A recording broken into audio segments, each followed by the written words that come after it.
Assalamualaikum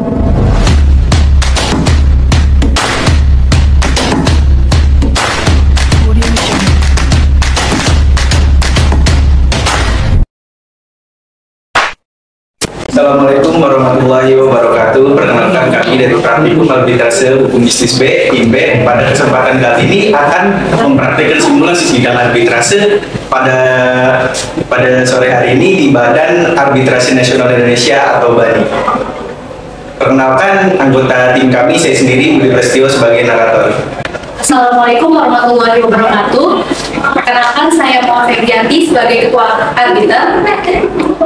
Perkenalkan, saya Andi Gaja sebagai anggota Arbiter 1. Perkenalkan, saya Afidah Febrianti sebagai anggota Arbiter 2.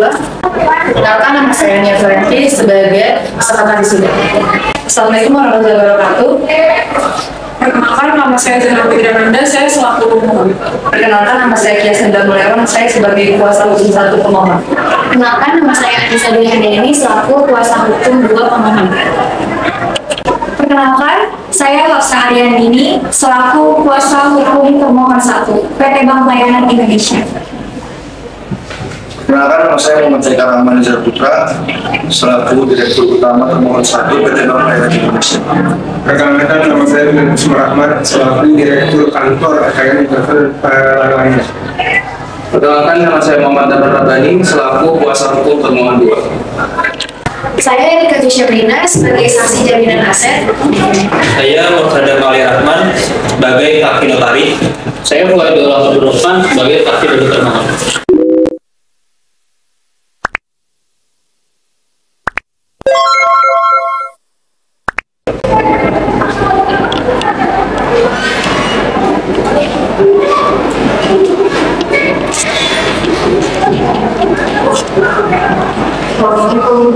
Salah saya duduk ibu selamat datang dari bisa saya bantu.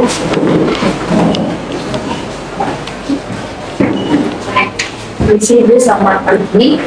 Perkenalkan, sebelumnya nama saya Kia Senda Mulyawan SHMA selaku kuasa hukum pemohon, dan rekan saya Anissa Dwi Handayani SHMA selaku kuasa hukum pemohon. Dan di mana pemohon kami memiliki masalah dalam persengketaan dan ingin menyelesaikan di BANI. Dan silakan pemohon. Jadi begini, saya telah melakukan atas kredit PT Bank Pelayanan Indonesia sebanyak 2 kali.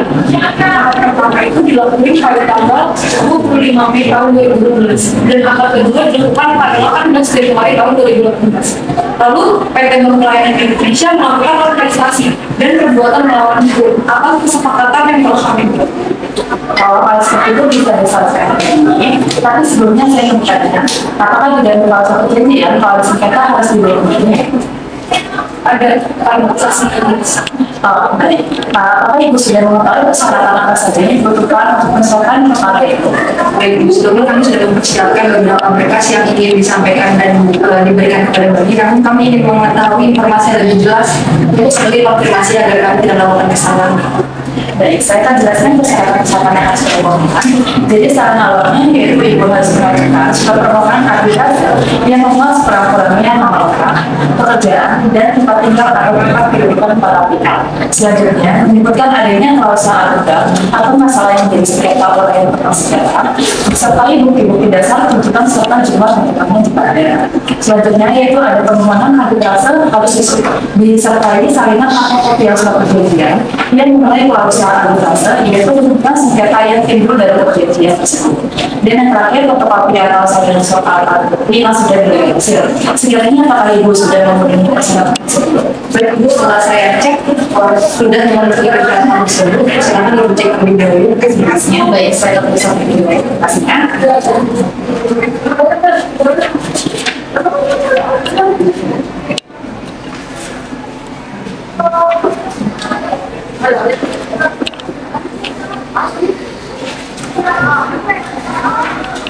Jadi ini sebenarnya sudah pakai Bu. Kalau tidak pembayaran bisa melalui proses atau melalui transfer dan biasanya atas uang demi. Terkait biaya pengembangan itu berapa ya? Saya tidak tahu untuk biaya pendaftaran itu sekitar 22 juta ya. Terus untuk biaya layanan admin dan admin dilakukan secara berjenjang dengan terlebih dahulu menghitung berdasarkan persepsi pada berdasarkan dari singkatan sebelumnya. Jadi nilai ini dikali 8%, nilainya dikali 26 dan akan menghasilkan seterusnya netto ditambah 2 kita sebagai pendaftaran jika totalnya. Bayar lebih sudah menggunakan cek bisa dibayar bisa melalui cek.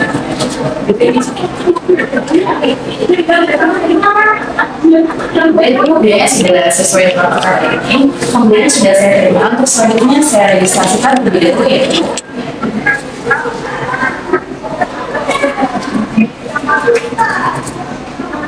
Begitu laporannya sudah saya registrasikan. Jadi kalian itu 29 garis miring BNI 2020 dan juga biayanya sudah saya terima ya. Terus untuk selanjutnya akan kami coba lagi 40 sampai ke depan. Apakah ada yang bisa saya jawab lagi? Terima kasih ya Ibu atas percayaannya telah memilih Beni dalam memecahkan masalah. Semoga kasus yang kedua ini dapat diselesaikan secara adil dan efektif. Terima kasih.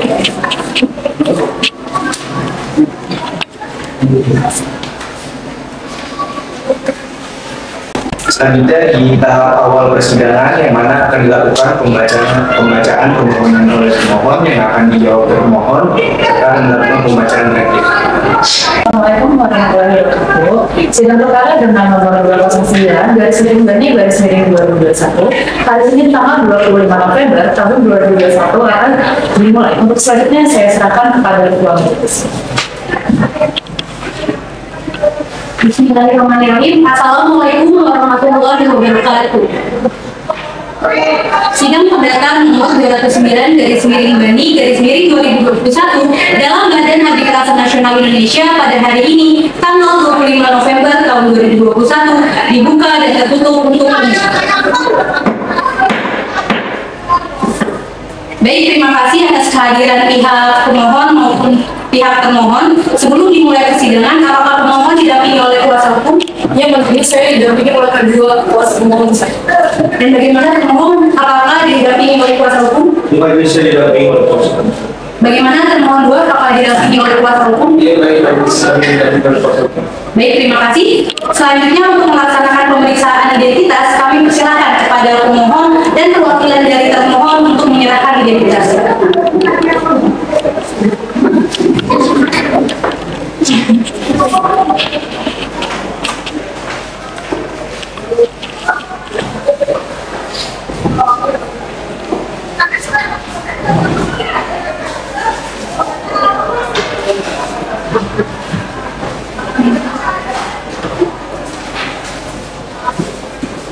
Baik, silakan duduk kembali.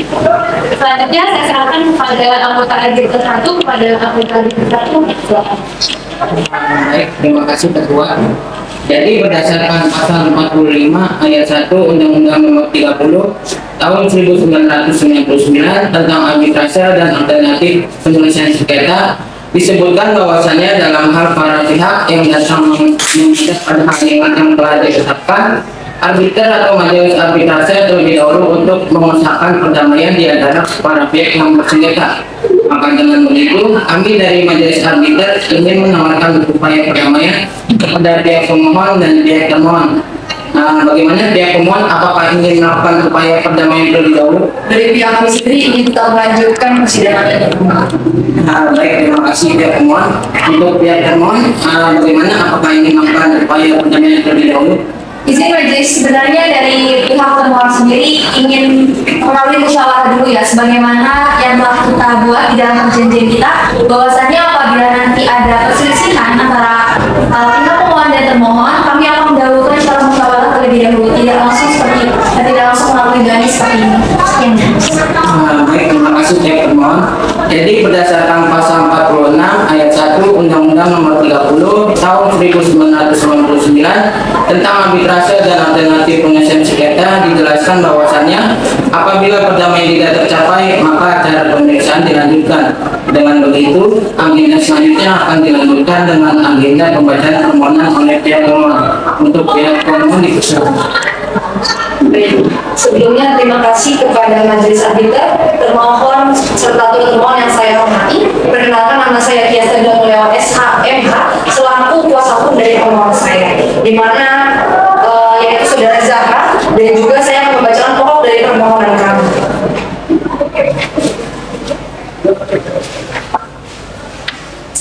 Baik, permohonan ini disampaikan sesuai dengan syarat arbitrase dalam pasal 19 dari perjanjian kredit antara pemohon dan pemohon nomor 1005/PKR 2016 dan nomor 900/PKR 2016 yang dibuat oleh dan dihadapkan notaris kuasa dan Rahman SHMKM di Jakarta Selatan. Dalam perkara kami bahwa pada tanggal 25 Mei 2016, pemohon dan termohon telah bersepakat mengadakan perjanjian dalam bentuk perjanjian kredit nomor 1005 dengan plafon sebesar Rp1.839.200.000 bahwa pada tanggal 18 Januari 2018, pemohon dan termohon juga telah bersepakat mengadakan perjanjian dalam bentuk perjanjian kredit yang kedua dengan nomor 900 dengan plafon sebesar Rp850 juta bahwa kedua akad tersebut dibuat oleh Moksadar SHMKM notaris di Jakarta Selatan sehingga total plafonnya adalah sebesar Rp2.689.200.000 dan bahwa atas adanya perjanjian kredit tersebut pemohon menjaminkan aset yaitu berupa yang pertama SHM nomor 6149 tanggal 27 Oktober 2020 atas nama Erika Dwi Sabrina seluas 939 meter persegi terletak di Jalan Gemercik 3 nomor 6 RT 011 RW 04 Kelurahan Janair Kecamatan Mendung Provinsi DKI Jakarta.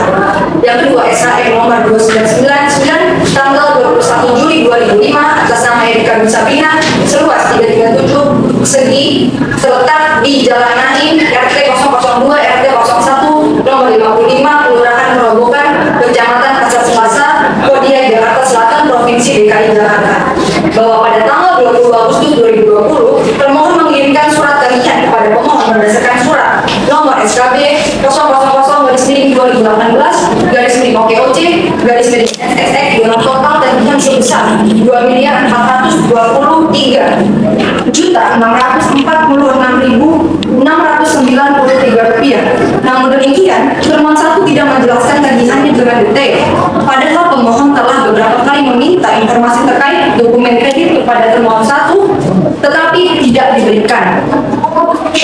Bahwa pada tanggal 9 Februari 2021, termohon melalui instansi turut termohon 1 melakukan upaya lelang terhadap kedua aset jaminan pemohon tanpa seizin dari pihak pemohon sebagai berikut. Yang pertama SHM nomor 6149 dengan limit lelang sebesar Rp17.643.000.000 dan yang kedua SHM nomor 2999 dengan limit lelang sebesar Rp4.113.000.000 sehingga total nilai aset yang dilelang sebesar Rp21.756.300.000 bahwa atas nilai aset yang dilelang oleh pemohon melalui instansi termohon 2 jauh di bawah harga pasar sehingga aset tersebut oleh karenanya pemohon telah sangat dirugikan secara material atas dilakukannya pelelangan aset pemohon bahwa dengan pemohon dianggap telah lalai atau investasi maka termohon wajib memberikan peringatan mengenai investasi tersebut bahwa surat peringatan investasi dari termohon kepada pemohon tidak dilakukan sebagaimana mestinya sesuai dengan akad yang telah disepakati bahwa surat yang dikirim oleh termohon kepada pemohon hanyalah surat tagihan utang yang dikirimkan kepada pemohon 1 sebanyak 1 kali pada tanggal 20 Agustus 2020 bahwa atas surat tagihan tersebut pemohon menilai bahwa surat tersebut tidak menggambarkan secara detail mengenai rincian tagihan dan saat pemohon meminta dokumen kredit yang dimintakan termohon tidak pernah memberikan sampai saat ini dan bahwa dalam pasal 1338 ayat 3 bahwa perdata yang menyatakan bahwa perjanjian harus dilaksanakan dengan itikat baik. Dengan demikian, para pihak harus memiliki niatan yang baik dalam menjalankan kesepakatan dalam sebuah perjanjian dan bahwa pemohon masih memiliki niat untuk melunasi utang-utangnya kepada termohon namun dengan alasan tertentu pemohon belum dapat melunasi uangnya tersebut dan bahwa surat penagihan utang oleh termohon kepada pemohon hanya dilakukan sekali atas hal tersebut aset jaminan pemohon dilelang tanpa sepengetahuan pemohon dan bahwa hal tersebut di atas mengindikasikan adanya niat tidak baik oleh termohon dalam hal penagihan utang dan penjualan aset jaminan pemohon bahwa penetapan harga lelang oleh termohon juga jauh di bawah harga pasar dengan selisih harga yang sangat besar, sangat merugikan pemohon. Dan dengan ini termohon tidak menjalankan asas kehati-hatian dan terkesan ingin menguntungkan pihak termohon saja tanpa mengindahkan hak dari pemohon. Dan bahwa pelelangan yang dilakukan oleh termohon melalui instansi turut termohon 1 atas penetapan turut termohon 2 merupakan perbuatan melawan hukum dengan dasar pasal 6 dan pasal 9 Undang-Undang Nomor 4 Tahun 1996 tentang hak tanggungan atas tanah beserta benda-benda yang berkaitan dengan tanah, juga pasal 224 KIR yang menyatakan bahwa pelaksanaan lelang atas akte jaminan harus dilakukan atas perintah eksekusi dari ketua pengadilan, dan bahwa termohon tidak melakukan untuk resesi atas kredit pemohon yang merupakan hak pemohon sebagai konsumen dan telah mengalami kesulitan keuangan sebagaimana diatur dalam Peraturan Bank Indonesia Nomor 14/15/PBI/2012 tentang penilaian kualitas aset bank umum yang disebutkan dalam pasal 1 ayat 26. Tindakan termohon di atas secara hukum secara sah dan meyakinkan masuk kategori pelanggaran serius berdasarkan Undang-Undang Nomor 7 Tahun 1992 tentang pokok-pokok perbankan sebagaimana telah diubah dengan Undang-Undang Nomor 10 Tahun 1998 tentang perubahan atas Undang-Undang Nomor 7 Tahun 1992 tentang perbankan yang menyatakan bahwa pada pasal 10 bahwa pihak terafiliasi atau dewan komisaris, direksi atau pegawai bank yang dengan sengaja tidak melaksanakan langkah-langkah yang diperlukan untuk memastikan ketaatan bank terhadap ketentuan dalam undang-undang ini dan ketentuan peraturan perundang-undangan lainnya yang berlaku bagi bank diancam dengan pidana sekurang-kurangnya 3 tahun dan paling lama 8 tahun serta denda sekurang-kurangnya 5 miliar rupiah dan paling banyak 100 miliar rupiah. Dan bahwa termohon juga tidak melakukan prinsip kehati-hatian sebagaimana dalam Undang-Undang Nomor 10 Tahun 1998 tentang perbankan, dan dalam pasal 8 disebutkan bahwa dalam memberikan kredit umum bank wajib mempunyai keyakinan atas kemampuan dan kesanggupan debitur untuk melunasi utangnya sesuai dengan yang dijanjikan, dan bahwa termohon memanfaatkan keadaan yaitu atas ketidaktahuan pemohon mengenai hukum perjanjian, pembebanan hak tanggungan maupun eksekusi lelang sehingga diyakini termohon telah melakukan penyalahgunaan keadaan, dan bahwa perbuatan yang dilakukan oleh termohon menimbulkan kerugian material bagi pemohon yaitu dengan menjual aset jaminan pemohon dengan total harga 21.256.300.000 rupiah, padahal menjual aset SHM nomor 6149 yang terletak di daerah yang cukup strategis yaitu di wilayah Kecamatan Mendung dapat mencapai 30 miliar rupiah. Belum lagi aset untuk SHM nomor 2999 juga jauh lebih tinggi dibandingkan dengan harga lelang yang ditetapkan. Dengan itu setidaknya pemohon telah dirugikan sebesar 30 miliar rupiah. Bahwa tidak hanya dirugikan secara material, pemohon pun telah dirugikan secara imaterial karena informasi pelelangan disebar secara online. Hal tersebut menyebabkan nama pemohon tercemar dengan diketahuinya aset pemohon sedang dalam status lelang, menyebabkan bisnis pemohon pun ikut terdampak, dan juga privasi pemohon pun menjadi terganggu dengan adanya pihak-pihak yang akan berdatangan ke aset pemohon tersebut. Dengan itu kerugian imaterial yang ditanggung oleh pemohon senilai 10 miliar rupiah. Dan berdasarkan dalil yang digabungkan oleh pemohon, majelis arbiter menerima dan memeriksa permohonan arbitrase pemohon dan memutuskan sebagai berikut. Yang pertama, menyatakan termohon 1 melakukan perbuatan melawan hukum dengan A. Menyatakan pelelangan dilakukan termohon 1 melalui instansi, termohon 2 menyalahi undang-undang, B. Menghukum termohon 1 untuk membayar kerugian material kepada pemohon sebesar 30 miliar rupiah secara tunai, yang C. Menghukum termohon 1 untuk membayar kerugian material kepada pemohon sebesar 10 miliar rupiah secara tunai, yang D. Menghukum termohon 1 untuk membayar biaya arbitrase. Kedua, memerintahkan turut termohon 1 untuk yang A. Menyatakan bahwa pelaksanaan dan hasil lelang dimaksud batal demi hukum, B. Mengembalikan hak atas hasil jaminan pemohon ke kondisi sebelum dilakukannya lelang. Permohonan yang telah dibacakan oleh pihak pemohon sudah jelas, termohon? Jelas, majelis. Untuk termohon 2 apakah sudah jelas? Jelas. Baik, terima kasih. Selanjutnya saya akan serahkan kepada arbiter Mutadul. Terima kasih Arbiter anggota 1. Untuk selanjutnya bagaimana pertanyaan 1? Apakah langsung memberikan tanggapan atau jawaban? Langsung majelis. Bagaimana pertanyaan 2?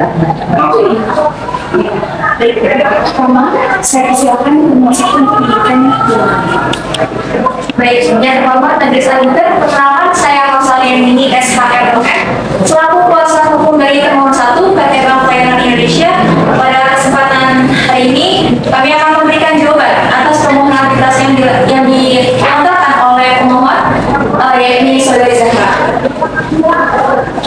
ini kami mengajukan jawaban dan tanggapan atas surat permohonan yang diajukan oleh Zahra di Badan Arbitrase Nasional Indonesia sebagaimana yang telah terdaftar dalam register rekan nomor 2209 SPA 1/2021 dalam konvensi dalam eksepsi. 1. Dalam permohonan pemohon bahwa pada prinsipnya termohon menolak secara tegas dalil-dalil permohonan yang diajukan oleh pemohon kecuali dalil-dalil yang secara tegas diakui kebenarannya oleh pemohon. 2. Permohonan pemohon tidak jelas dan kabur, bahwa permohonan pemohon tersebut tidak jelas dan kabur, dan ketidakjelasan tersebut termohon kemukakan berdasarkan alasan-alasan hukum sebagai berikut. 1. Bahwa dalil permohonan pemohon tidak memuat penjelasan fakta-fakta yang langsung berkaitan dengan dasar hukum atau hubungan hukum yang didalilkan oleh pemohon. Yang kedua, bahwa dalil permohonan pemohon tidak dengan jelas memperlihatkan hubungan hukum yang menjadi dasar tuntutan saudara. Ketiga, bahwa dalam permohonan pemohon terdapat cacat formil, yaitu pemohon menggabungkan perkara antara perbuatan melawan hukum dan melawan prestasi, sedangkan di dalam putusan MA nomor 879K/PDT/1997 tertanggal 29 Januari 2001 dijelaskan bahwa penggabungan perbuatan melawan hukum dengan melawan prestasi dalam satu gugatan adalah melanggar tata tertib beracara, karena pada dasarnya kedua perkara tersebut haruslah diselesaikan secara tersendiri. Apabila permohonan pemohon diajukan dengan dasar melawan prestasi dan perbuatan melawan hukum, hal tersebut tentu akan membingungkan majelis arbitrase, karena perbuatan melawan hukum, hal tersebut akan membingungkan majelis karena dua hal tersebut didasarkan pada dasar hukum yang berbeda, sehingga permohonan dari pemohon menjadi tidak jelas. Yang keempat, pemohon tidak berhak memperkarakan tindakan termohon karena melelang aset pemohon, karena apabila pemohon sendiri tidak melaksanakan kewajiban sesuai dengan yang diperjanjikan, yakni di dalam akad perjanjian kedua akad kami. Lalu oleh karena dalam permohonan pemohon terdapat cacat formil dalam penyusunannya sebagaimana terurai di atas, untuk itu mohon kiranya majelis arbitrase yang memeriksa, mengadili dan memutus perkara ini berkenan untuk menolak atau setidak-tidaknya menyatakan permohonan pemohon tidak dapat diterima. Dalam pokok perkara, termohon harap agar hal-hal yang telah diuraikan dalam eksepsi di atas dianggap merupakan bagian yang tak terpisahkan dalam pokok perkara ini. Bahwa pada prinsipnya, termohon menolak secara tegas seluruh dalil-dalil permohonan yang diajukan pemohon, kecuali dalil-dalil yang secara tegas diakui kebenarannya oleh pemohon. 1. Termohon membenarkan posita butir 1 dan 2, yang mana adalah benar bahwa pemohon dan termohon telah bersepakat mengadakan perjanjian dalam bentuk akad perjanjian kredit, yang mana perjanjian kredit pertama nomor 10/PK/NH/2016 tertanggal 25 Mei 2016, dan perjanjian kedua nomor 900/PK/NH/2018 tertanggal 18 Januari 2018. Yang kedua, bahwa termohon menolak posita butir 5 yang berbunyi pemohon telah beberapa kali meminta informasi terkait dokumen kredit kepada termohon, padahal kami sendiri tidak pernah menerima permintaan apapun dari pemohon terkait hal tersebut. Ketiga, bahwa terkait posita butir 8 yang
2020. Bahwa terkait pasal tersebut dalam Posita Butir 12 justru tidak dilaksanakan oleh pihak pemohon sendiri. Yang keenam, bahwa terkait Posita Butir 13 yang berbunyi pemohon masih memiliki niat untuk melunasi utang-utangnya kepada termohon, namun dengan alasan tertentu pemohon belum dapat melunasi utang tersebut. Apabila memang pemohon ini masih berniat untuk melunasi hutang kepada termohon, seharusnya pemohon terlebih dahulu melakukan musyawarah terkait hal tersebut, bukan berakhir dengan memperkarakan perkara ini ke Badan Arbitrase Nasional Indonesia. Yang ketujuh, bahwa termohon menolak Posita Butir 14 yang berbunyi aset jaminan pemohon dilelang tanpa sepengetahuan pemohon. Nyatanya, termohon telah memberikan surat pemberitahuan lelang eksekusi kepada pemohon tertanggal 1 Desember 2020. 8. Bahwa selanjutnya termohon tidak akan membahas per butir dari permohonan termohon dikarenakan hal tersebut dari awal sudah tidak sesuai dengan tata tertib beracara seperti yang sudah termohon jelaskan di dalam eksepsi. Dalam rekonvensi 1, bahwa dalam rekonvensi ini termohon dalam konvensi mohon disebut sebagai pemohon rekonvensi, sedangkan pemohon dalam konvensi mohon disebut sebagai termohon rekonvensi. 2. Bahwa pada tanggal 1 April 2021 termohon rekonvensi melalui BANI mengajukan permohonan kepada pemohon rekonvensi sebagaimana tersebut dalam seluruh isi posita surat permohonan termohon rekonvensi jelas-jelas telah merugikan pemohon rekonvensi dengan menuduh pemohon rekonvensi melakukan perbuatan melawan hukum dengan melakukan penyalahgunaan keadaan tanpa melampirkan bukti yang jelas. Ketiga, bahwa tuduhan termohon rekonvensi dalam surat permohonannya tersebut jelas-jelas merupakan bentuk perbuatan melawan hukum dan telah merugikan pemohon rekonvensi. 4. Bahwa akibat perbuatan melawan hukum yang dilakukan pemohon rekonvensi tersebut, pemohon rekonvensi mengalami kerugian material maupun kerugian material. Poin A, kerugian material berupa biaya-biaya yang harus dikeluarkan untuk membayar biaya dalam rangka mengurus perkara ini, yakni total sebesar 5 miliar rupiah. B, kerugian imaterial yang jumlahnya tidak dapat dinilai dengan uang, akan tetapi pemohon rekonvensi menganggap layak dan memadai, pemohon rekonvensi dihukum membayar ganti rugi dalam hal ini sebesar 500 juta rupiah kepada pemohon rekonvensi. Berdasarkan alasan-alasan tersebut di atas, maka dengan ini termohon memohon kepada Majelis Arbitrase pemeriksa perkara akuo untuk menjatuhkan putusan demi hukum sebagai berikut. Dalam konvensi, dalam eksepsi 1, menyatakan menerima eksepsi termohon untuk seluruhnya. 2, menyatakan permohonan termohon tidak dapat diterima. 3, menghukum pemohon untuk membayar biaya perkara yang timbul akibat adanya perkara ini. Dalam pokok perkara, 1, menolak permohonan termohon untuk seluruhnya. 2, menghukum pemohon untuk membayar biaya perkara yang timbul akibat adanya perkara ini. Dalam rekonvensi 1, menyatakan menerima dan mengabulkan seluruh permohonan rekonvensi yang diajukan oleh pemohon rekonvensi. 2, menghukum termohon rekonvensi untuk membayar biaya perkara yang timbul akibat adanya perkara ini. Dalam konvensi dan rekonvensi, menghukum pemohon konvensi atau termohon rekonvensi agar membayar seluruh biaya yang timbul akibat adanya perkara ini. Apabila Majelis Arbitrase berpendapat lain, mohon agar diberikan putusan yang seadil-adilnya demi tegaknya keadilan berdasarkan hukum yang berlaku dan berdasarkan ketuhanan yang Maha Esa. Demikianlah jawaban ini diajukan, semoga menjadi bahan pertimbangan bagi Majelis Arbitrase yang memeriksa dan mengadili perkara ini. Atas perhatiannya dan bantuannya saya ucapkan terima kasih. Nama saya Hafs Aryani, SKLLM, Kuasa Hukum Termohon 1 PT Bank Pelayanan Indonesia. Terima kasih Bapak. Terima kasih. Selanjutnya disilakan teman Google dan menyampaikan jawabannya. Baik, terima kasih atas waktunya. Perkenalkan saya Muhammad Abdul Rabbani, selaku kuasa hukum termohon 2 dari kantor pelayanan kekayaan alam. Izinkan saya membacakan surat jawaban termohon 2 yang ditujukan kepada pemohon Zahra. Dengan ini, mengajukan jawaban dan tanggapan atas surat permohonan yang diajukan oleh Zahra pada tanggal 1 April 2021 di Badan Arbitrase Nasional sebagaimana terdaftar dalam register perkara nomor 030-SPA-BANI-2021 dalam pokok perkara bahwa pada prinsipnya termohon menolak secara tegas seluruh dalil-dalil permohonan yang ditujukan ke pemohon kecuali dalil-dalil yang secara tegas diakui kebenarannya oleh termohon. Satu, dalam posita butir A.16 yang berbunyi bahwa termohon satu melalui instansi termohon 2 melakukan upaya lelang terhadap kedua aset jaminan pemohon tanpa seizin dari pemohon. Termohon satu berpendapat benar bahwa pihak termohon memang melakukan pelelangan melalui instansi termohon 2, bahwa pihak termohon sudah melakukan pelelangan sesuai dengan prosedur dengan menyerahkan fotokopi sertifikat hak tanggungan, fotokopi sertifikat hak tanggungan, fotokopi akta perjanjian kredit, surat peringatan ke debitur dan lain-lain sesuai dengan lampiran peraturan Menteri Keuangan Republik Indonesia nomor 213/PMK.06/2020 tentang menunjukkan pelaksanaan lelang bagian B angka 5. Lampiran tersebut merupakan bagian tidak terpisahkan dari peraturan Menteri Keuangan Republik Indonesia nomor 213/PMK.06/2020 sesuai dengan pasal 26 ayat 7 peraturan Menteri Keuangan Republik Indonesia nomor 213/PMK.06/2020. Dengan itu, maka pemohon satu berhak melakukan upaya lelang tanpa menyalahi undang-undang yang ada. 2.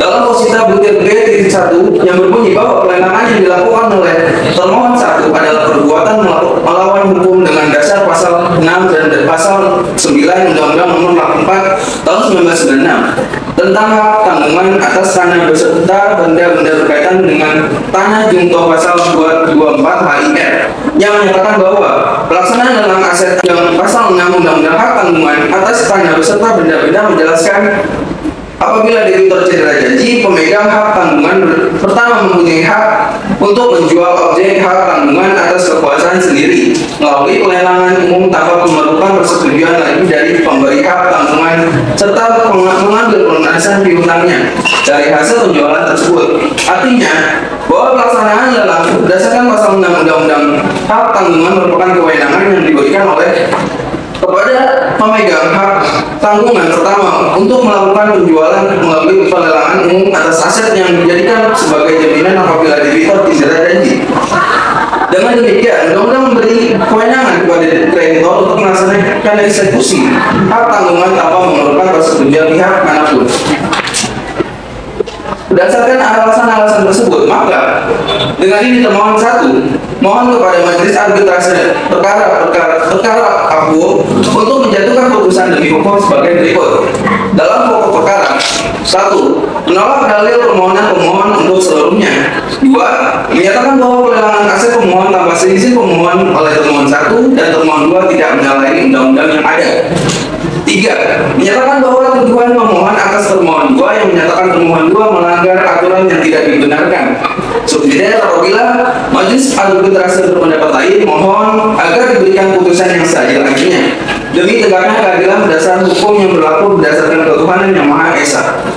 Demikianlah jawaban yang ingin diajukan. Semoga menjadi bahan pertimbangan Majelis Arbitrase yang memeriksa dan mengadili perkara ini. Semoga hendaknya atas perhatiannya dan bantuannya saya ucapkan terima kasih. Hormat saya Muhammad Abdul Rabbani selaku kuasa hukum termohon 2. Sekian. Kemudian jawaban dari pemeriksaan 2011 selanjutnya akan dilakukan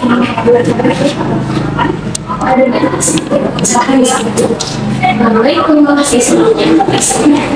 Sebelumnya perkenalkan nama saya Anissa Handayani SMK selaku kuasa hukum 2 dari pihak termohon pemohon yaitu Saudari Zahra. Di sini saya ingin menanggapi tanggapan dari termohon 1 dan termohon 2. Tanggapan terhadap termohon 1 yang pertama, pemohon tetap pada dalil-dalil yang seperti sudah dijelaskan dan disebutkan dalam surat permohonan dan menolak dengan tegas dalil-dalil yang sudah dikemukakan oleh pihak termohon kecuali yang jelas nyata dalam surat permohonan yang kami buat.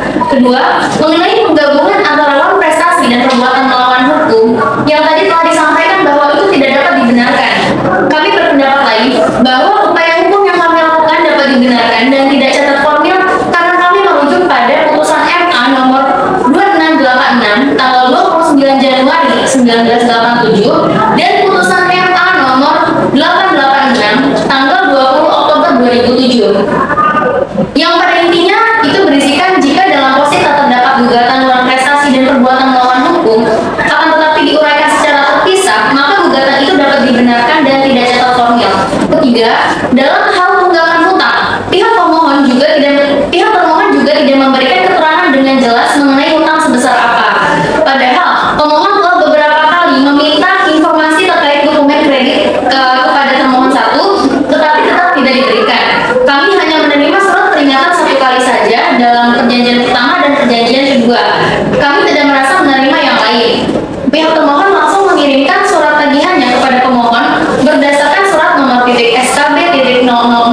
garing 2018 garing OKOC garing XXX dengan total tagihan sebesar 2.426.646.693 rupiah tanggal 20 Oktober 20 Agustus 2020. Keempat, pihak pemohon dapat dikatakan melakukan perbuatan manifestasi dalam hal pelelangan tanpa sepengetahuan pihak pemohon, dan dalam hal ini tidak ada musyawarah terlebih dahulu dari pihak termohon 1 dan pihak termohon 2 kepada pemohon.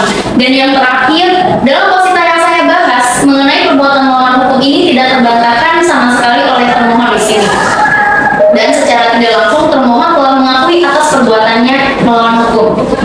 Kemudian tanggapan terhadap termohon 2. Yang pertama, berdasarkan pasal 224 HIR garis miring 258 RBG, terdapat prosedur yang harus dilakukan sebelum mengadakan pelelangan. Dalam hal ini pihak tersebut harus terlebih dahulu mengajukan permohonan kepada pengadilan negeri terkait agar ketua pengadilan negeri ini menerbitkan penetapan untuk memerintahkan sita eksekusi atas objek hak tanggungan agar mendapat surat eksekusi pengadilan. Dan setelah menerima permohonan dari kreditur, maka ketua pengadilan negeri memanggil pihak debitur untuk memberitahu akan diadakan eksekusi. Pada kenyataannya, pemohon tidak merasa ada panggilan sama sekali dan pemerintah maupun memberi surat pernyataan. Kedua, pihak pemohon menolak dengan tegas dalam tudingan telah melakukan manifestasi.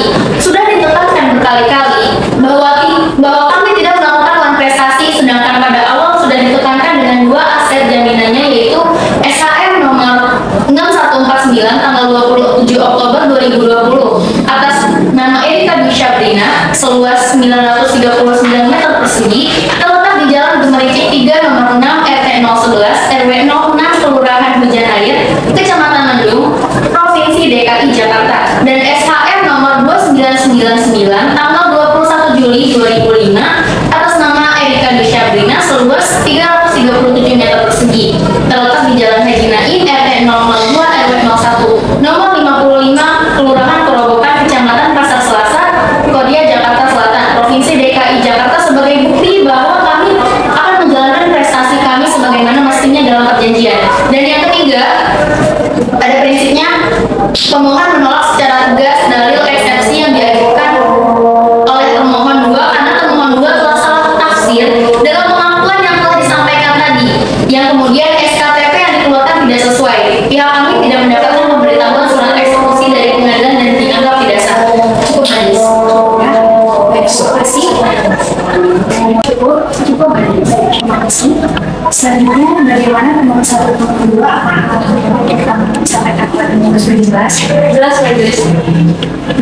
Kemudian apakah dari termohon yang mengatakan termohon 1? Tidak ada untuk termohon 2. Tidak. Karena sudah tidak ada lagi tanggapan dari termohon 1 maupun termohon 2, selanjutnya saya kembalikan ke ketua. Terima kasih atas pandangan kedua. Karena tidak ada lagi tanggapan dari termohon, selanjutnya adalah tahap pembuktian. Untuk tahap pembuktian sendiri, apakah pemohon sudah siap? Dari kami belum siap, majelis. Bagaimana pemohon? Apakah sudah siap? Belum siap, majelis. Pada pemohon sekiranya butuh beberapa waktu untuk menyiapkan pembuktian. Dari kami sendiri 5 hari cukup, majelis, beberapa pembuktian. Bagaimana pihak termohon? Dari kami 10 majelis 10 hari. Bagaimana pihak termohon? Dari kami juga 10 hari. Keberatan majelis dari pihak kami membutuhkan ada 5 hari. Karena menurut kami 10 hari waktunya terlalu lama, majelis. Ini juga harus menyiapkan berkas lain tidak hanya berkas ini. Jadi mohon pertimbangannya, majelis. Baiklah, karena tidak ada kesesuaian waktu antara pihak pemohon dan pada termohon, maka untuk menangani permasalahan tersebut, majelis arbiter menawarkan waktu 7 hari untuk mempersiapkan pembuktian. Bagaimana dari pihak pemohon, apakah setuju? Baik, dari kami setuju, majelis 7 hari. Bagaimana pihak termohon, apakah setuju? Setuju, majelis. Bagaimana pihak pemohon itu, apakah setuju? Bagaimana setelah sidang, apakah pada 7 hari berikutnya bisa diadakan di kantor Bani? Pada 7 hari depan, tanggal 2 Desember, tidak ada jadwal di Bani, majelis. Baiklah, karena para pihak sudah sepakat bahwa persidangan akan dilanjutkan pada 7 hari berikutnya, yaitu pada tanggal 2 Desember tahun 2021, maka persidangan hari ini kami tutup. Atas kehadiran para pihak, baik pemohon maupun pihak termohon, saya ucapkan terima kasih. Wassalamualaikum warahmatullahi wabarakatuh. Baik, selanjutnya pada tahap sidang kedua, yang mana akan dilakukan pembacaan pembuktian oleh pihak pemohon dan pihak termohon. Bismillahirrahmanirrahim. Assalamualaikum warahmatullahi wabarakatuh. Sidang perkara dengan nomor 209/2021 hari Senin tanggal 2 Desember tahun 2021 dengan agenda pembuktian akan segera dimulai. Untuk selanjutnya saya serahkan kepada penulis. Sidang perkara perdata lanjutan nomor 209/2021 pada hari Senin 2 Desember tahun 2021 dengan agenda pembuktian dinyatakan dibuka dan tertutup untuk umum. Baik, sebelum sidang dilanjutkan, kami kembali menawarkan upaya perdamaian kepada termohon dan pemohon. Bagaimana pihak pemohon akan menginginkan perdamaian? Tidak, Majelis. Kami tetap pada pendirian kami untuk melanjutkan sidang ini. Bagaimana pihak termohon? Kami mengikuti apa yang diinginkan oleh pihak pemohon saja, Majelis. Baik, karena tidak ada kesepakatan perdamaian, maka persidangan akan tetap kami lanjutkan. Kepada pihak pemohon, kami persilakan terlebih dahulu untuk menyerahkan berkas-berkas pembuktian.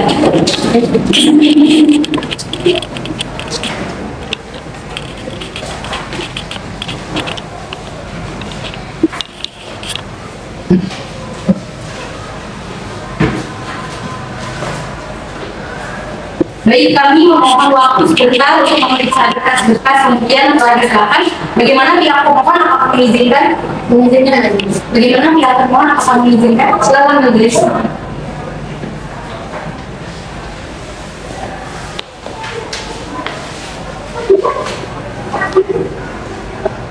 Baik, setelah kami memeriksa berkas-berkas bukti yang telah diserahkan, kami menemukan beberapa ketidaksesuaian antara berkas yang dilayangkan baik dari pihak pemohon maupun dari pihak termohon. Sehingga menurut kami memerlukan penjelasan lebih lanjut terkait permasalahan tersebut. Baik, permasalahan pertama adalah terkait restrukturisasi hutang yang ditujukan oleh pemohon kepada pemohon. Apakah benar pihak termohon ini tidak melakukan restrukturisasi hutang pada perjanjian kredit yang telah disepakati? Oke, terima kasih Majelis. Bahwa pada faktanya memang kami sudah melanjutkan permohonan restrukturisasi hutang kepada pihak termohon, baik pada perjanjian pertama maupun kedua. Tapi memang pada permohonan kami ditolak oleh pihak termohon. Apakah tambahan dari pihak termohon? Ada, Majelis. Sebagaimana laporan audit perusahaan PT Bank Rakyat Indonesia, pemohon ini memang tidak memenuhi syarat untuk melakukan restrukturisasi, sehingga permohonan tersebut kami tolak, Majelis. Ada tanggapan lagi dari pemohon? Baik, Majelis, bahwa faktanya permohonan restrukturisasi hutang dilakukan ketika memang saya mengalami kesulitan sebagai debitur untuk membayar hutang-hutang saya. Namun semua sudah saya tuangkan dalam permohonan yang sudah saya ajukan dan pihak pemohon pun sudah memberi saya surat peringatan. Apakah ada tanggapan lagi dari tidak ada? Baik, bagaimana?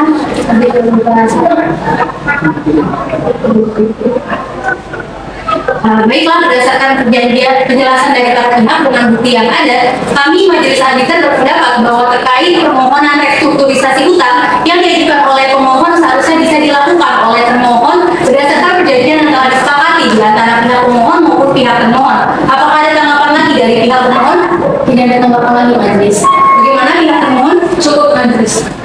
Baik, jika tidak ada lagi tanggapan, kami lanjutkan ke permasalahan berikutnya yang akan disampaikan oleh anggota auditor satu. Kepada anggota auditor satu, saya Baik, terima kasih.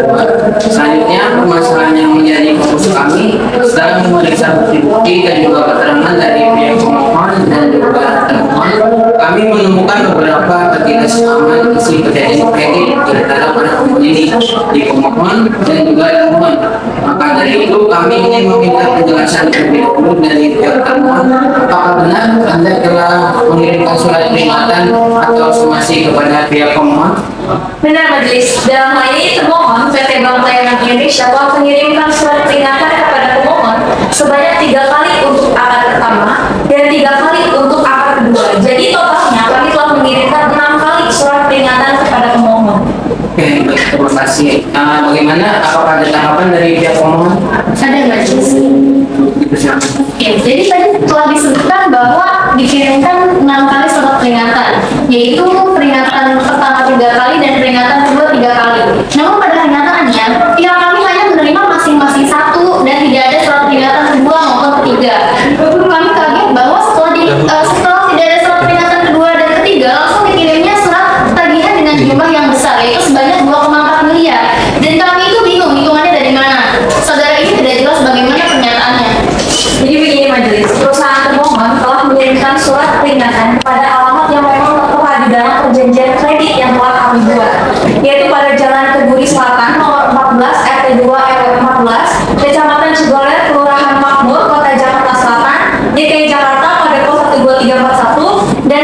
selalu memastikan bahwa surat peringatan yang kami kirimkan itu diterima secara sah. Jadi sangat tidak mungkin apabila pihak pemohon ini tidak menerima surat peringatan tersebut.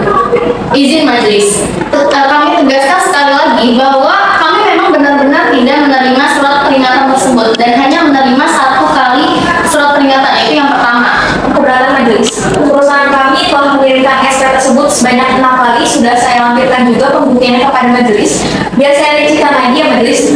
Mohon pemohon disimak baik-baik bahwa SK 1 kami mengirimkan pada 10 Juni 2017, SK 2 10 Juli 2018, SK 3 27 Juli 2020. Dan untuk SPA kedua, SK pertamanya 21 Juni 2018, SK 2 21 Desember 2018, SK 3 21 Juni 2020. Mungkin saja Anda lupa karena sudah banyak surat peringatan yang kami lontarkan kepada pemohon. Izin majelis, pernyataan tersebut sangat tidak bisa diterima oleh kami. Kami sangat tersinggung bahwa kami membuat surat permohonan kembali ini sesuai dengan fakta yang ada. Baik, mohon tenang ya para pihak, jangan ada keributan di dalam persidangan ini. Jadi setelah kami mendengarkan pernyataan dari pihak pemohon yang mendalilkan bahwasannya pemohon itu belum menerima sama sekali SP atau surat peringatan yang telah dilayangkan oleh pihak termohon, dan pernyataan termohon juga mendalilkan bahwasannya termohon itu sudah mengirimkan surat peringatan itu 6 kali gitu kan. Maka dari itu majelis arbiter ingin bertanya kepada pihak pemohon, apakah dalam perjanjian kredit yang dilakukan ini terdapat ketentuan yang mengatur mengenai pemberian surat peringatan yang secara detail gitu ya di dalam perjanjian kredit itu. Nah, jadi bagaimana pihak pemohon? Baik, terkait pengaturan pemberian surat peringatan atau SP ini memang sudah termuat dalam perjanjian. Tapi untuk lebih jelasnya saya sudah menghadirkan saksi notaris yaitu Umar Sadam. Jika diperkenankan akan saya hadirkan dalam persidangan ini. Baik. Bagaimana para termohon, apakah setuju jika pemohon ini ingin menghadirkan saksi Umar Sadam dalam persidangan? Silakan. Oke, untuk saksi dipersilakan untuk masuk ke dalam ruang sidang.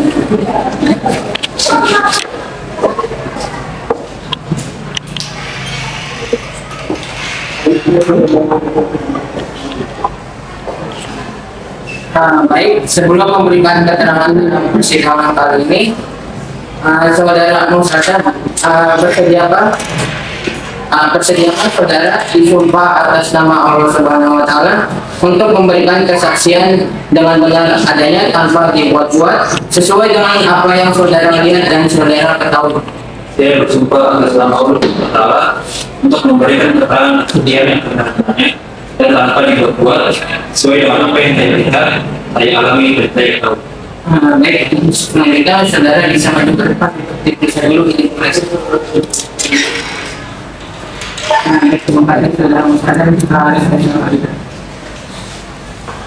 Untuk saudara Mas Sadam, sebelum memberikan keterangan silakan untuk memperkenalkan diri terlebih dahulu kepada pihak pemohon dan juga pihak termohon. Oke, terima kasih majelis. Izin memperkenalkan diri, nama saya Musadam Rahman SKMKN, selaku notaris yang berkedudukan di Jakarta Selatan. Baik, karena saksi ini diberikan oleh pihak pemohon, maka dipersilakan kepada pihak pemohon untuk terlebih dahulu memberikan pertanyaan kepada saksi notaris. Baik, terima kasih majelis. Terima kasih kepada saudara Sadam sudah meluangkan waktunya dalam persidangan ini.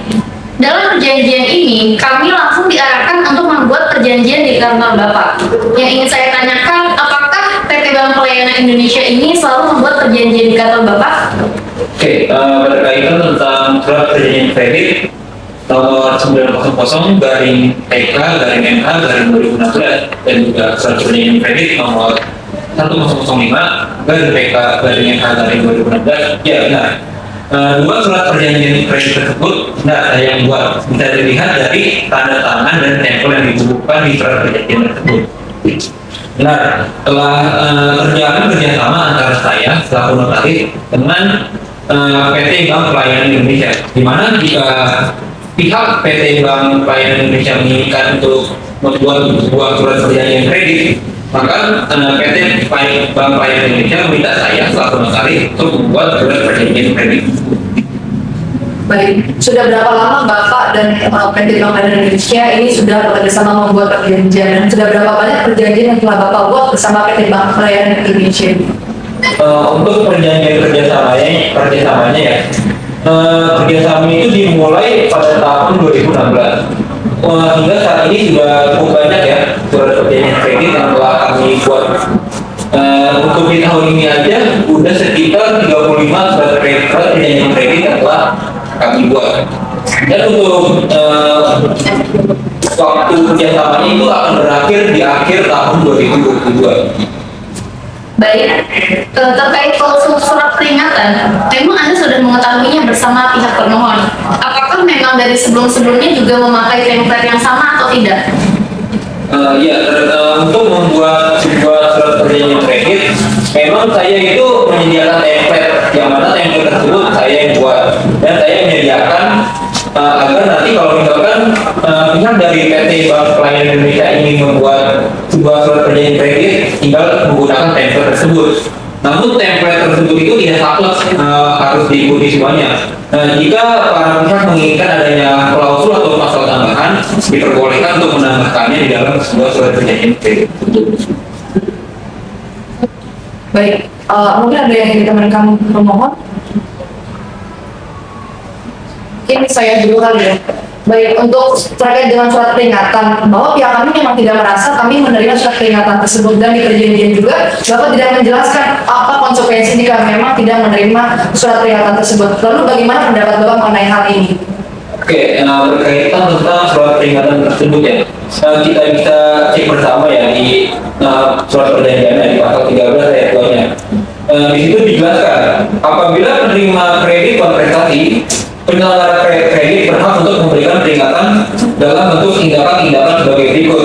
Yang pertama itu memberikan peringatan baik secara lisan maupun dalam bentuk pernyataan, lalai, atau konversasi berupa surat atau akta lain sejenis yang dikirimkan ke alamat penerima kredit. Yang itu memberikan peringatan dalam bentuk pemasangan papan peringatan atau plang, stiker, atau dengan cara apapun yang ditempelkan atau dituliskan pada jaminan kredit. Jadi pihak bank boleh untuk mengirimkan surat somasi atau surat peringatan sebanyak 3 kali, dan itu wajib ada bukti penerimaannya. Saya rasa cukup pertanyaannya, Majelis. Baik, terima kasih kepada pihak pemohon. Selanjutnya, apakah ada pertanyaan dari pihak termohon kepada saksi yang Ada, Majelis. baik, Baik, saudara saksi, selama kita bekerja sama, apakah saudara pernah menyelesaikan masalah dalam salah penafsiran dalam suatu perjanjian? Kalau untuk masalah salah penafsiran ya, selama saya berprofesi sebagai notaris, saya nggak pernah menemukan masalah yang berkaitan tentang masalah salah penafsiran.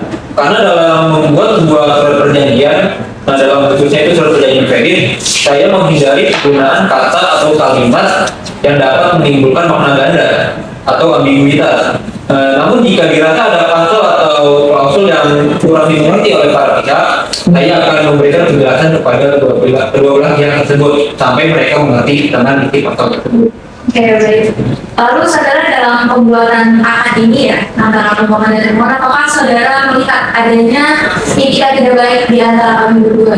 Kalau soal etikat tidak baik ya, sejatinya kan kalau kita pengen buat sebuah surat perjanjian kredit ya, itu kan harus didasari dengan etikat baik ya, pastinya.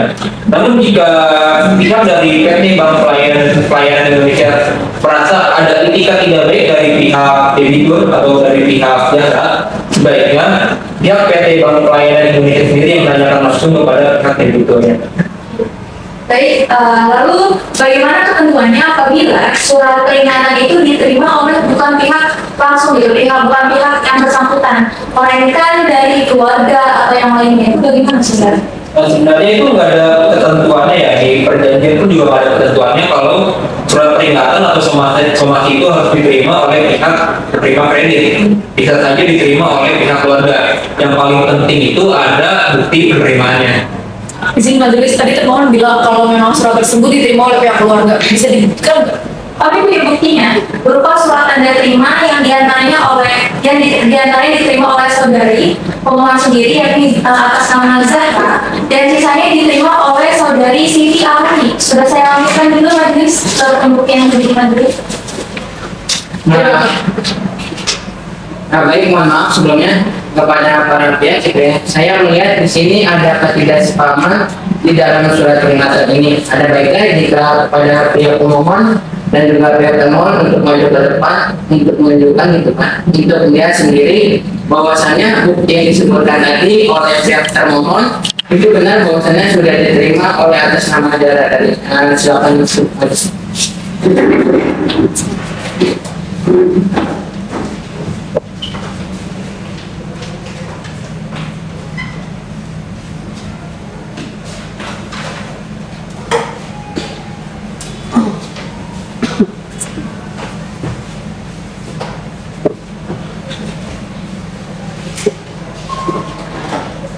Oke, selanjutnya bagaimana tanggapan dari pihak pemohon mengenai hal tersebut?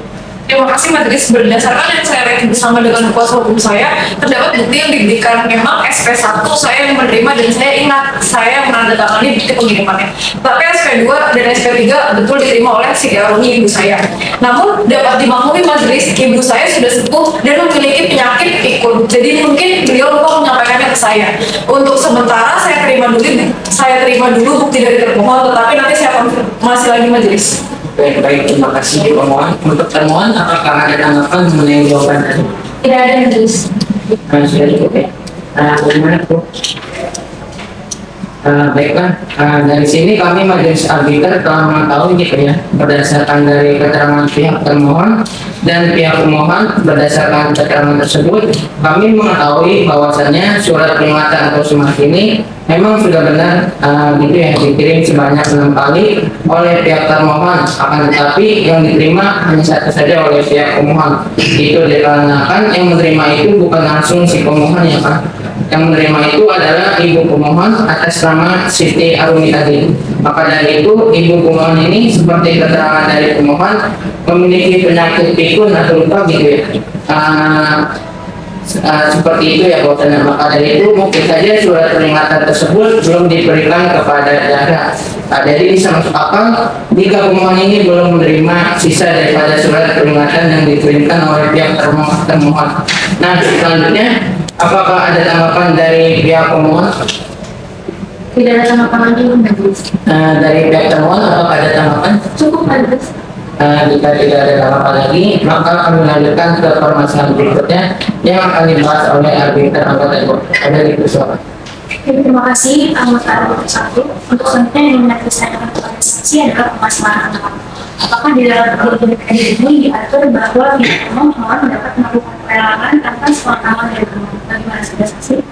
Baik, di perjanjian sendiri ya dijelaskan kalau PT Bank Pelayanan Indonesia sudah melayangkan atau mengirimkan 3 kali surat peringatan atau semati dan pihak debitur juga tidak melaksanakan prestasinya, maka pihak PT Bank Pelayanan Indonesia diperbolehkan untuk mengeksekusi objek jaminan dari debitur.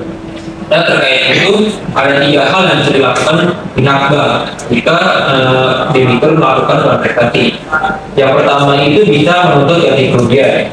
Yang kedua itu bisa melakukan pembatalan perjanjian, dan yang ketiga itu mengalihkan kepemilikan objek tanggungan yang mana akan dialihkan kepada pihak yang dirugikan.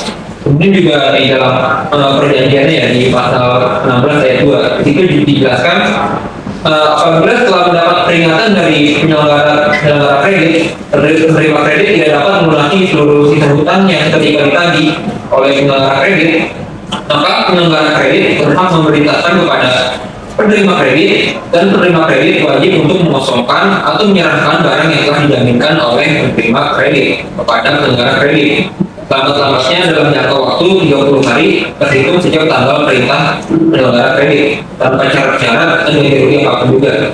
Jadi menjawab pertanyaan dari majelis tadi, diperbolehkan oleh pihak PT Bank Pelayanan Indonesia untuk melakukan eksekusi terhadap objek jaminan. Jadi begitu. Bagaimana pemohon tanggapannya? Bagaimana pemohon apakah ada yang Cukup majelis. Karena sudah tidak ada lagi yang ditanyakan, terima kasih kepada saudara saksi notaris. Dipersilakan kembali ke kursi.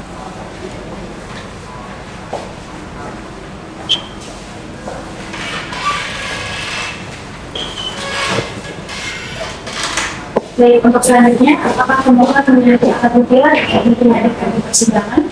Ada majelis. Kami masih memiliki saksi lain yaitu Ibu Erika Dwi Sabrina selaku pemilik jaminan aset.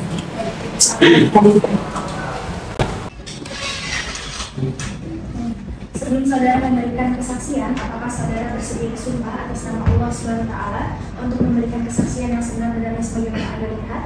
Ya, saya bersedia bersumpah atas nama Allah Subhanahu wa Ta'ala untuk memberikan kesaksian dengan benar adanya dan tanpa dibuat-buat sesuai dengan apa yang saya lihat, saya alami dan saya ketahui. Baik, saudara saksi bisa maju untuk memberikan identitasnya.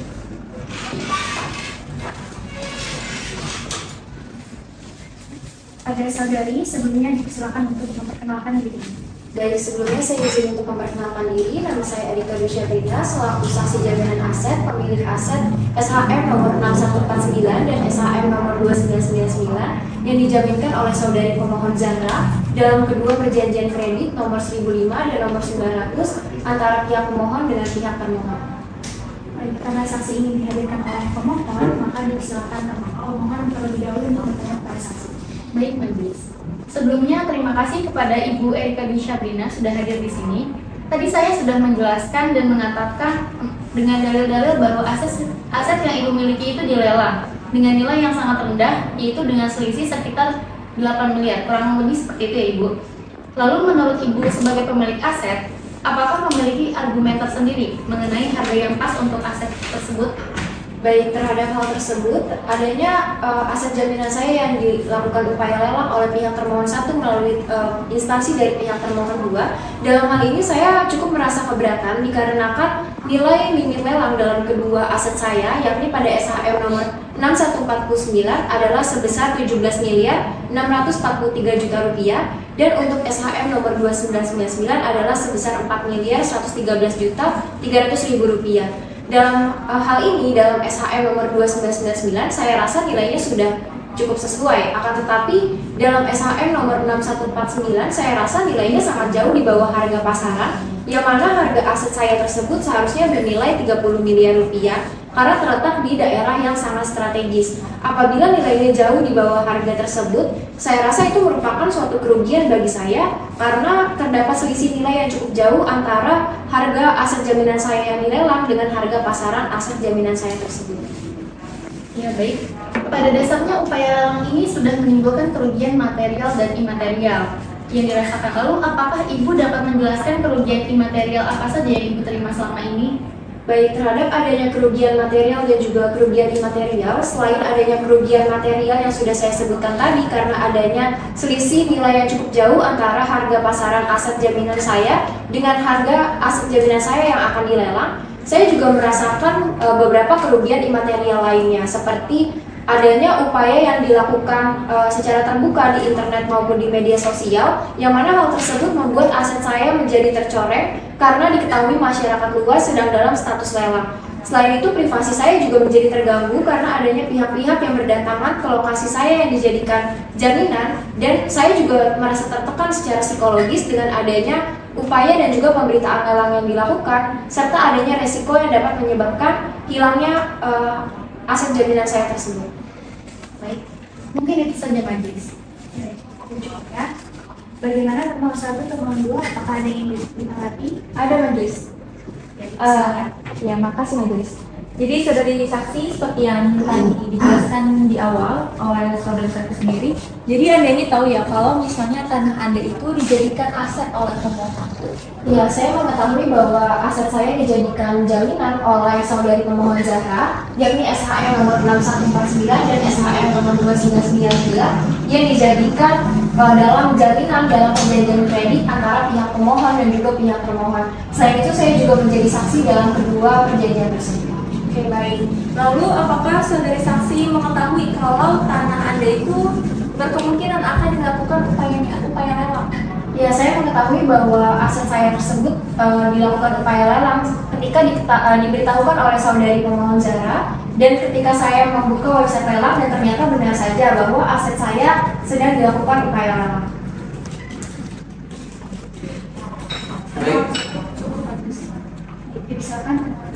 Baik, izin bertanya majelis bahwa kepada saudari saksi, kenapa Anda baru mengajukan keberatan sekarang saat tanah Anda dalam upaya lelang? Kenapa tidak menjelang gugatan atau sebelum tanah itu pengumuman pra-lelang?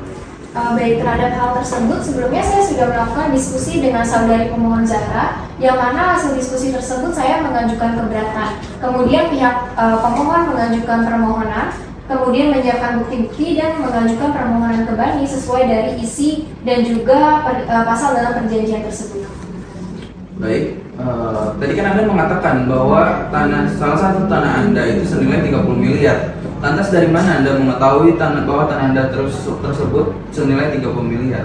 Baik, terhadap hal tersebut sebelumnya saya sudah mencari dari berbagai informasi dan juga sudah menanyakannya kepada warga sekitar, yang mana warga sekitar menyatakan bahwa aset saya yakni SHM nomor 6149 yang seluas 939 meter persegi yang terletak di Jalan Gembricik 3 Kecamatan Mendung itu nilainya dapat mencapai 30 miliar karena terletak di daerah yang sangat strategis.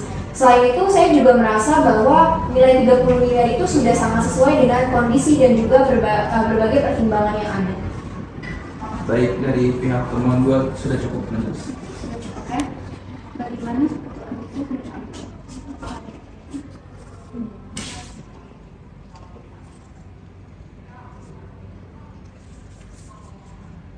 Berdasarkan hasil diskusi, majelis ingin bertanya kepada saudari saksi.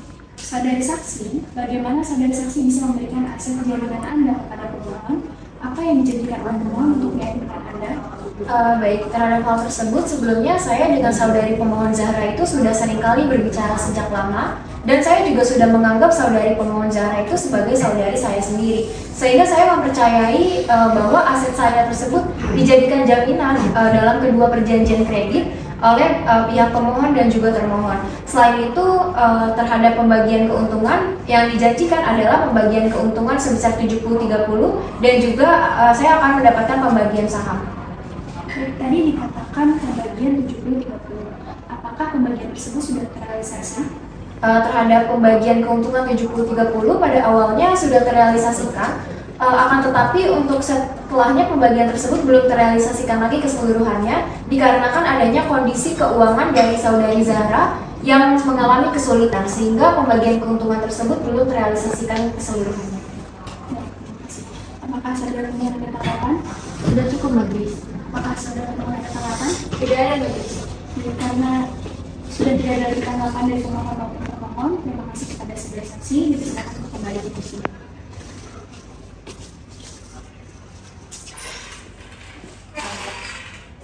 Untuk selanjutnya saya persilakan kepada ketua. Baik, terima kasih anggota Liga 2. Sebelum kita memasuki tahap kesimpulan, apakah dari pihak pemohon ingin menghadirkan alat bukti lain? Tidak ada majelis. Bagaimana pihak termohon? Termohon 1 tidak ada majelis. Bagaimana pihak termohon 2? Termohon 2 ada majelis bahwa kami akan mendatangkan ahli di bidang pertahanan dari kantor tanah BPN Jakarta Selatan yang akan memperjelas terkait harga tanah seharusnya dilelang ini. Bagaimana pihak pemohon? Apakah setuju untuk menghadirkan saksi dari pihak termohon? Ya, setuju majelis. Baik, dipersilakan saksi ahli dari pihak termohon untuk masuk ke dalam ruang persidangan.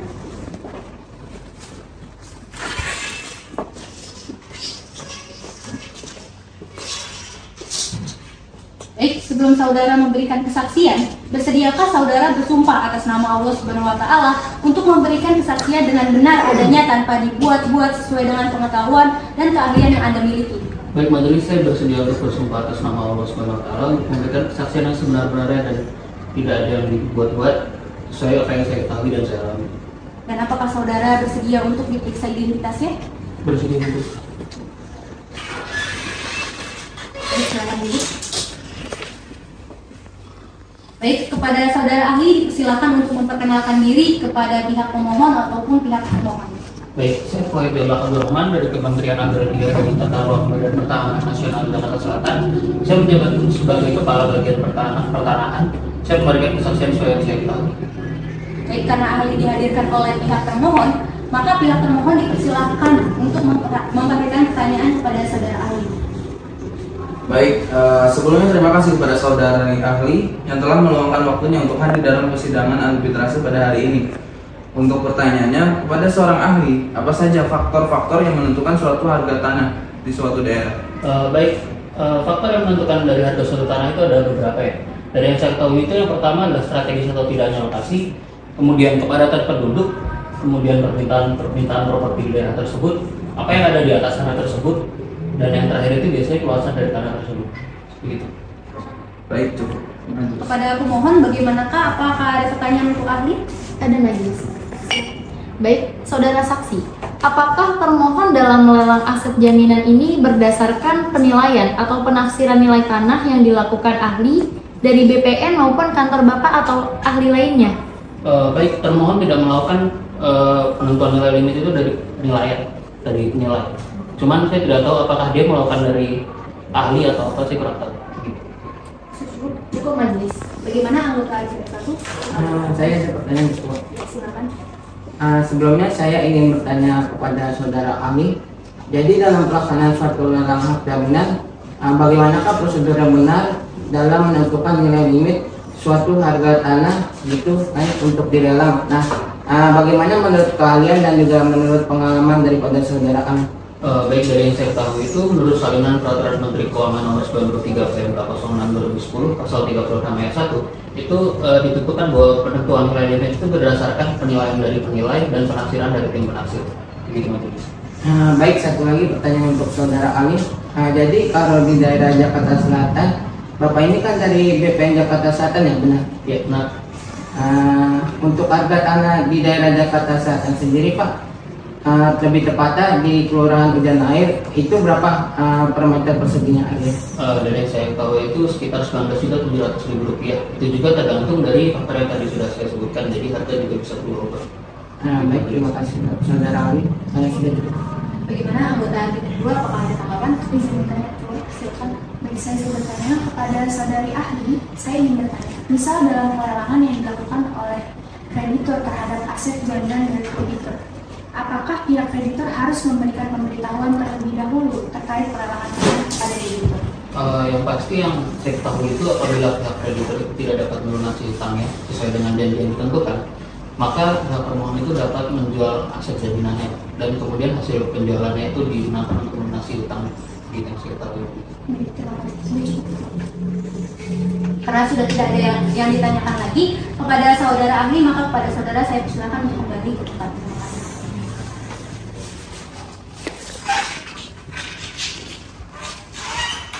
Baik, berdasarkan kesaksian dan bukti-bukti yang ada, kami majelis arbiter berpendapat bahwa kedua belah pihak, baik pemohon ataupun termohon, terdapat ketidaksepahaman mengenai duduk perkara. Maka dari itu kami sekali lagi menawarkan upaya perdamaian untuk memperingan sanksi yang akan dijatuhkan. Bagaimana tanggapan dari pemohon? Baik, majelis. Mungkin akan disampaikan langsung oleh pemohon ya majelis.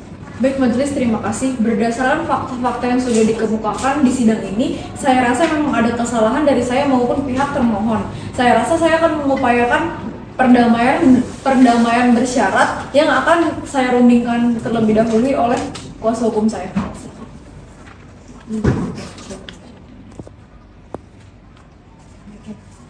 Baik majelis, adapun syarat damai dari saya.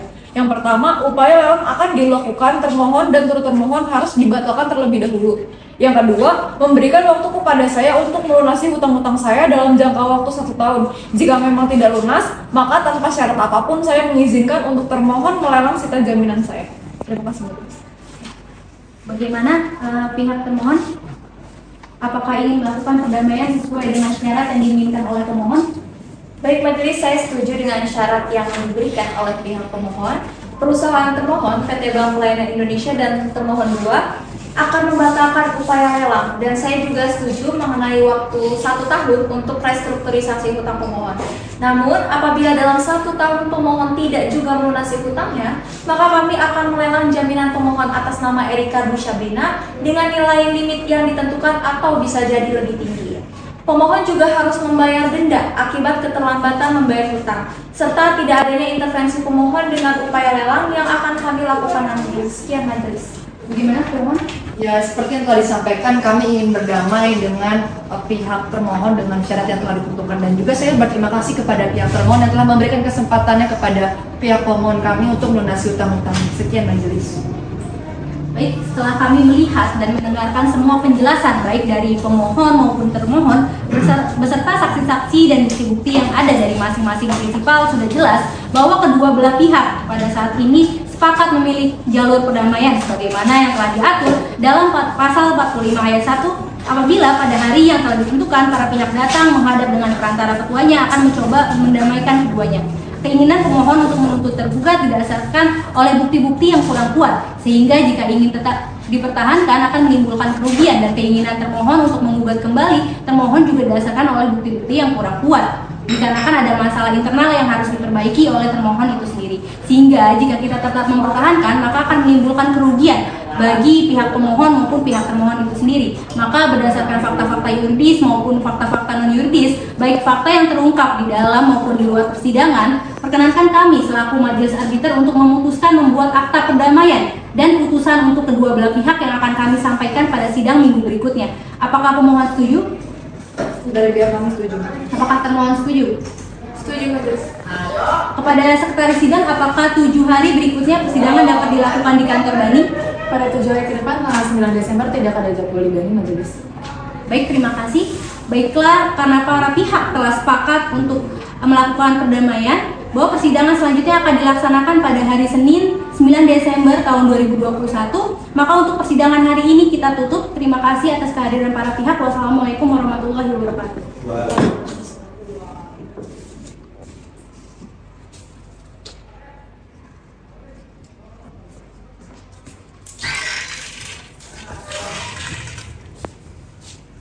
Baik, selanjutnya masuk dalam tahap sidang ketiga, yang dimana pada tahap ini akan dilakukan pembacaan akte perdamaian oleh majelis arbiter.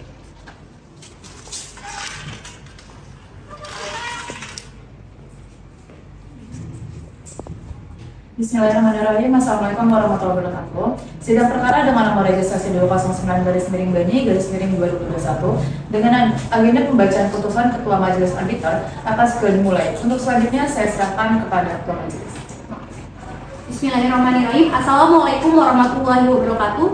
Sidang perkara perdata lanjutan nomor 209/Bani/2021 dalam Badan Arbitrase Nasional Indonesia pada hari Senin 9 Desember tahun 2021 dengan agenda pembacaan putusan dinyatakan terbuka dan tertutup untuk umum.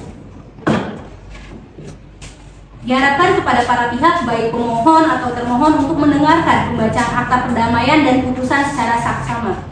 Kepada arbiter anggota 1 dipersilahkan terlebih dahulu untuk membacakan akta perdamaian dan dilanjutkan pembacaan putusan oleh arbiter anggota 2.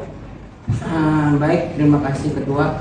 Berdasarkan hasil pemeriksaan dan pembuktian terhadap perkara arbitrase nomor 209/Bani/2021 telah didapati kesepakatan perdamaian, dan dengan ini majelis arbiter memutuskan saya akan membacakan akta perdamaiannya. Akta perdamaian nomor 007/082/2021/Bani pada hari ini, hari Kamis tanggal 15 bulan Desember tahun 2022 dalam sidang arbitrase oleh Majelis Arbitrase Badan Arbitrase Nasional Indonesia yang memeriksa dan mengadili perkara perbuatan melawan hukum telah menghadap Jahra, umur 42 tahun, agama Islam, pekerjaan wira swasta, tempat kediaman Jalan Keduri Selatan nomor 14, RT 02 RW 14, Kelurahan Makmur, Kecamatan Cigoler, Kota Jakarta Selatan, DKI Jakarta. Dalam hal ini diwakili oleh kuasa hukumnya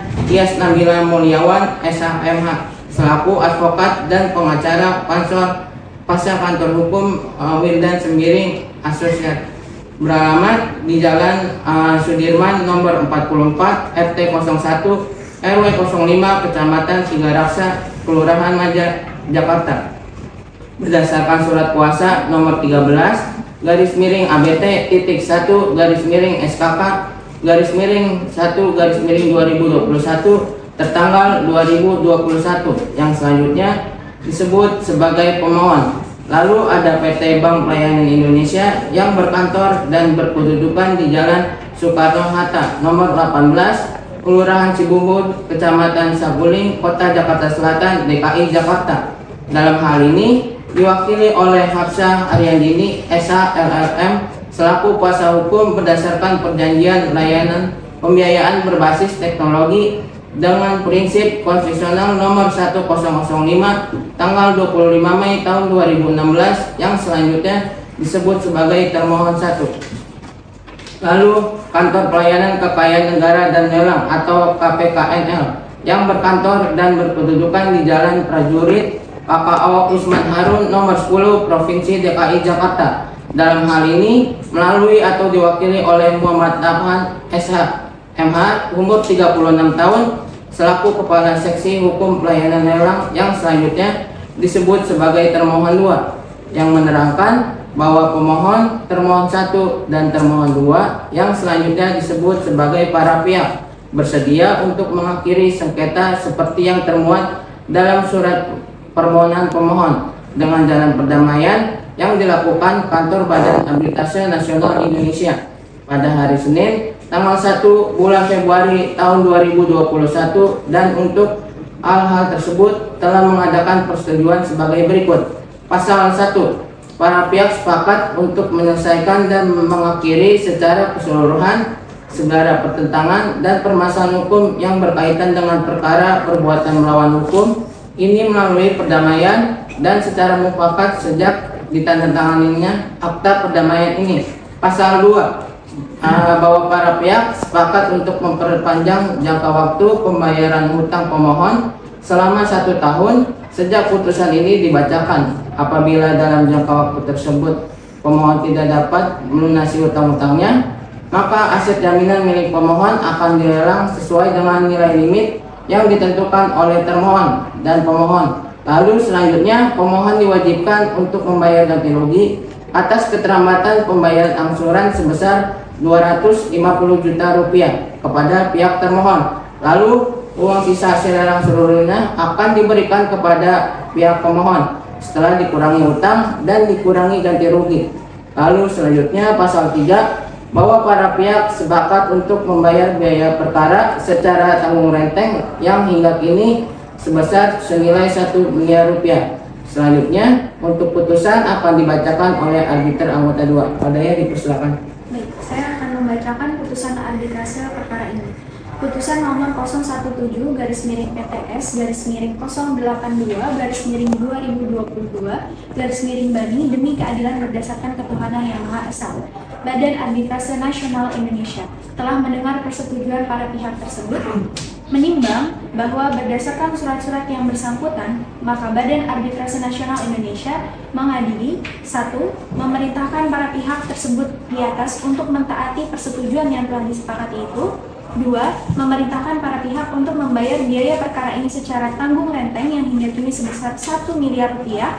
Demikianlah diputuskan dalam rapat permusyawaratan Majelis Arbiter Badan Arbitrase Nasional Indonesia pada hari Kamis tanggal 9 bulan Desember tahun 2022 oleh Dr. Randa Mawar Febrianti SHMH sebagai Ketua Majelis, didampingi oleh Ade Fikri SHME dan Afina Ringkatinanti SHMH, masing-masing sebagai arbiter anggota, dengan dibantu oleh Nia Felianti SH sebagai sekretaris sidang, dihadiri oleh para pihak, arbiter ketua Dr. Randa Mawar Febrianti SHMH MHUM, arbiter anggota 1 Ade Fikri SHME, arbiter anggota 2 Afina Ringkatinanti SHMH.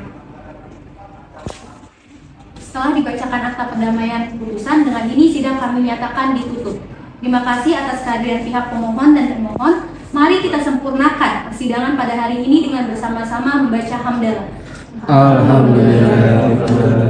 Wassalamualaikum warahmatullahi wabarakatuh.